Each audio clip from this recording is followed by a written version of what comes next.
Alrighty. This is section 4.6. Section 4.6, we are going to learn how to take care of partial fractions. T plus 4 over T plus 3 over T minus 4. And we're skipping 5. Yeah. Minus 16 over T squared minus 4T.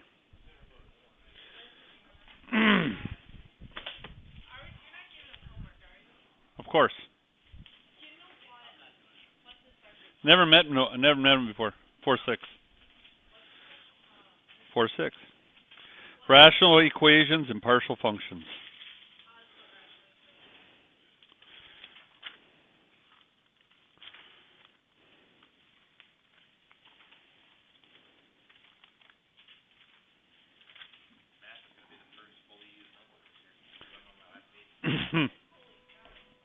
It's good. All right. We're going to solve this for T. And it might look difficult, but I want you to notice something here. When we find the common denominator, right, take a look. If we multiply T times T minus 4, we would come up with T squared minus 4T, right? Real quick, we should be able to see a common denominator there. The common denominator is T squared minus 4T. If we multiplied each one of these terms by the common denominator, it's going to simplify this thing greatly. Well, let's try it.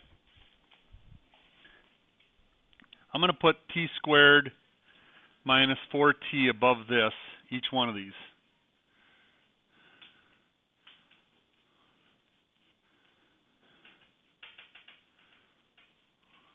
T above each one of these here. Okay? My parentheses and go in here. If we were to factor out a T out of this, right, we would be left with T minus 4 times T plus 4. The T's would cancel out. You see how that happens? Okay, this right here is really T times T minus 4. If we were going to cross that out, that's what it is. My T would cross out with that T. What I'm left with is T minus 4 and a T plus 4. Oh, because T plus 4 is on the top. Okay, right. I was really confused about that part. That's okay. And now, over here, we're going to factor out a T minus 4. What are we left with? Just T. So it would be 3T.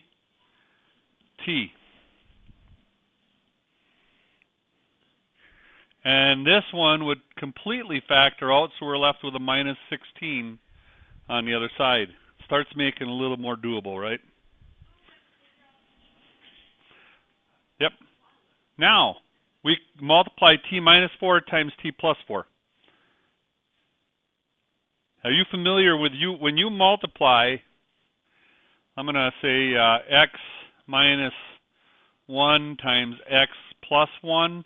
In other words, we have basically the same equation, but we have a negative and positive. This comes out as just x squared minus 1. So if we look at this one here, this right here would figure out to be T squared minus 16. Because we'd end up, if we multiplied our negative 4 times T and our T times a plus 4, they would cancel each other out. Minus 4T and a plus 4T. All right, so we have here plus 3T equals negative 16. T squared plus 3T. These negative 16s are going to cancel each other out, correct? Make sense? Equals 0. And our T, now we can complete the square on this if we wanted to, but we don't have to. We can set this up as T and T plus 3 equals 0. we know that t equals 0 and t equals a negative 3.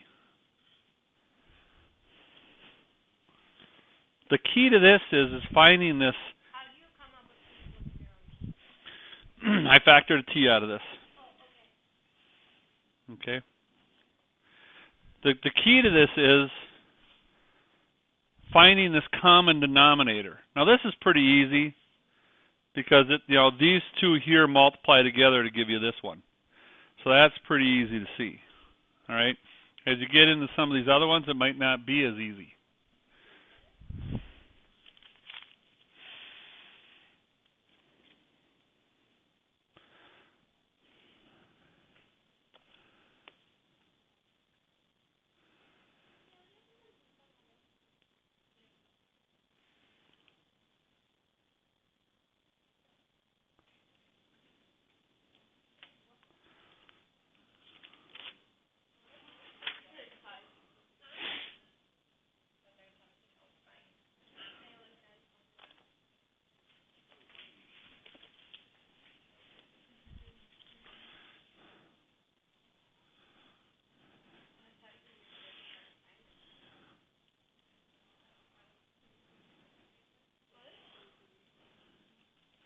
B minus 3.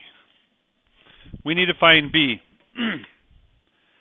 This one should be easy in that you look at it. What would you do? What would you do on this one, Mike? I didn't hear it.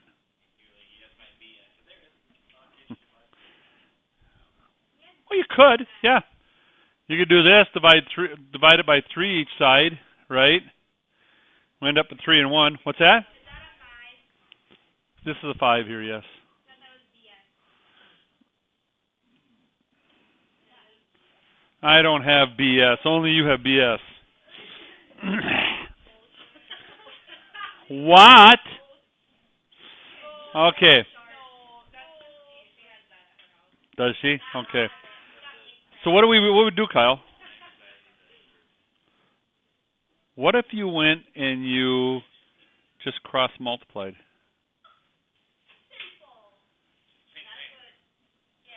Cross multiply. 3 times b minus 3 would be 3b minus 9 equals 1 times b plus 5. Put b plus 5 here.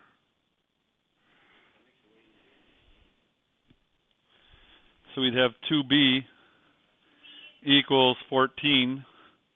B equals 7. We don't always. Now, granted, they want you in a lot of these to be able to find the least common denominator. What's that? No. 14. You're bringing a 9. You're adding 9 to both sides. How do I do what? This right here?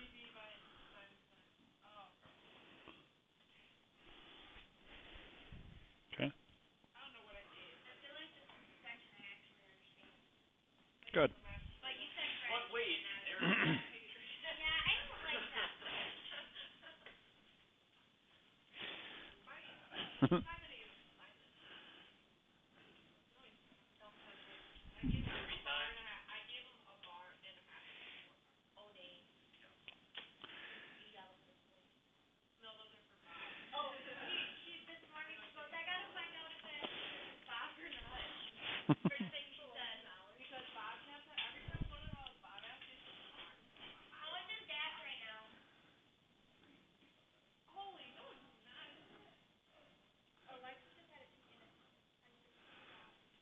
Work on this one. How would you solve this one?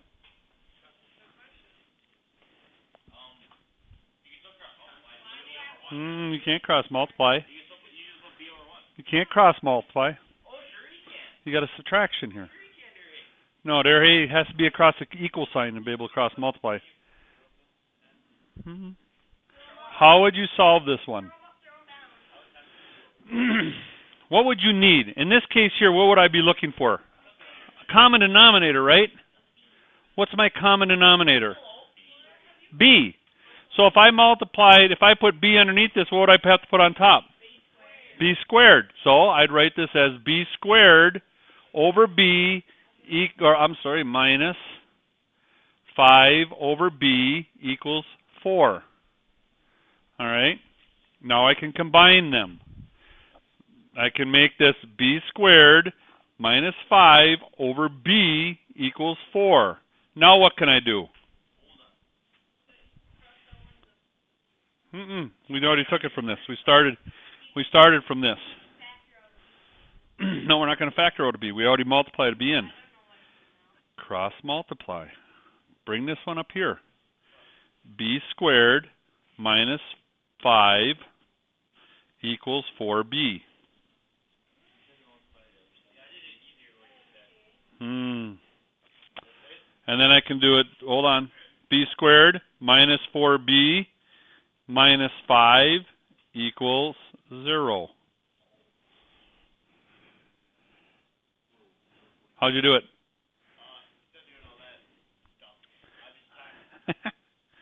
Times everything by b?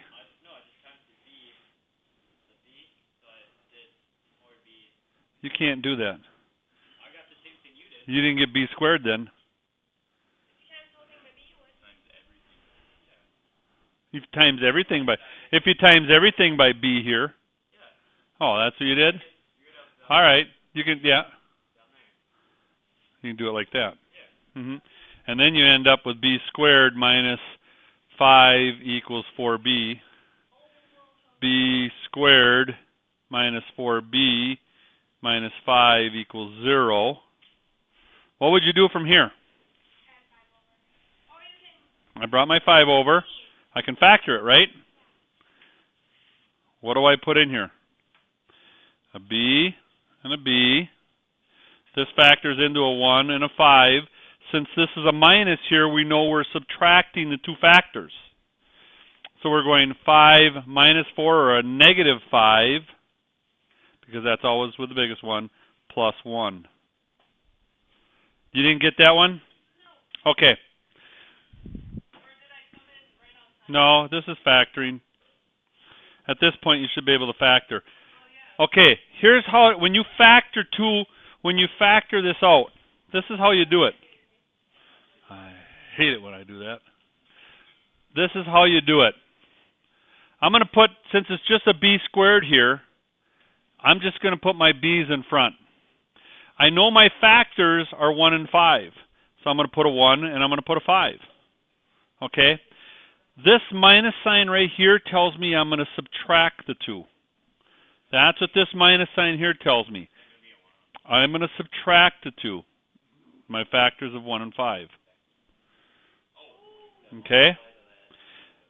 This tells me that the larger number is going to get a negative sign. The larger number will get a negative sign. That's what that tells me. This tells me I'm going to subtract. So my larger number gets a negative sign, and if I'm subtracting, I have to use the opposite sign on the other one. And that's how we factor it. And this equals 0. And we know that b plus 1 equals 0, or b equals negative 1. And we have b minus 5 equals 0, or b equals 5.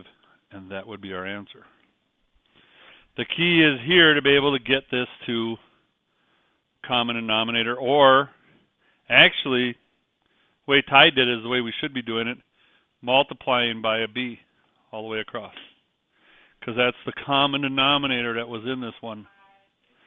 He rocks, eh?